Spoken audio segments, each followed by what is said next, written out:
Are you talking about your mountain or are you talking to your mountain?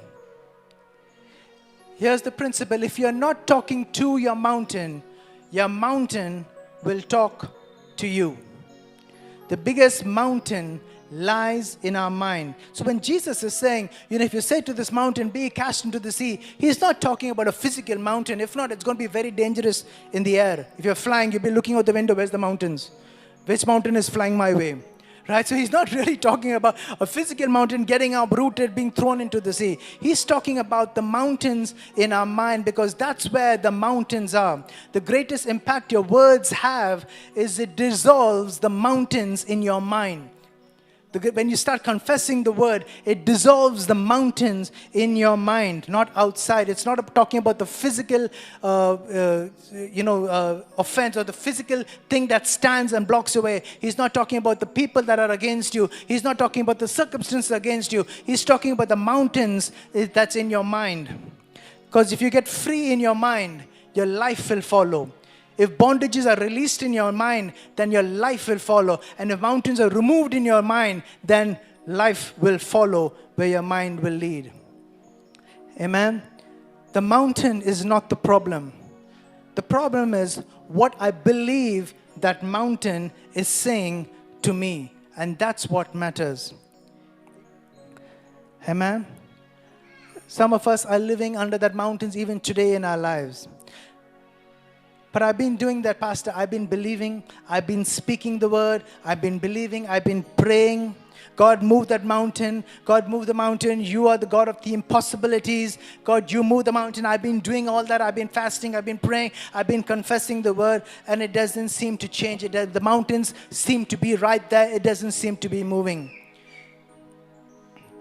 And I'm just going to share two things that whenever I face these mountains in my life, there's two things that God told me. Number one, He told me God's timing is God's kindness. Number two, He told me protection, not rejection. He's not holding back something good so that to see me struggle. He's holding back something good in my eyes because He's got something even better lined up for me.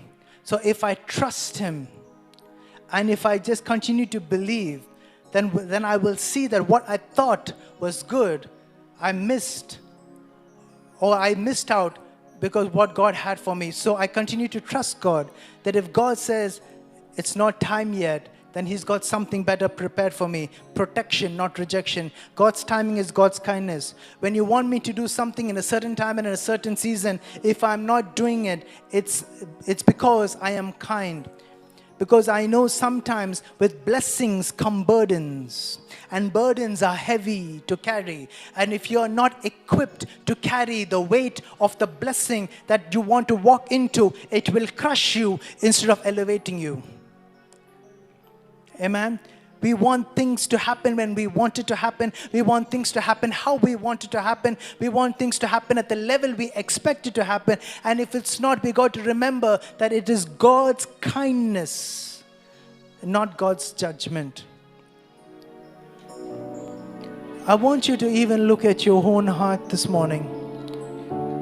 Are you living under the shadow of mountains? Are you living under the oppression and the weight of that shadow those mountains throw over your life? That because of the shadow, you can't see the light that is beyond.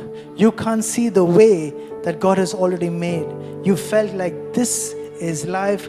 Let me just accept it so that I can survive it. But Jesus says, have faith in God.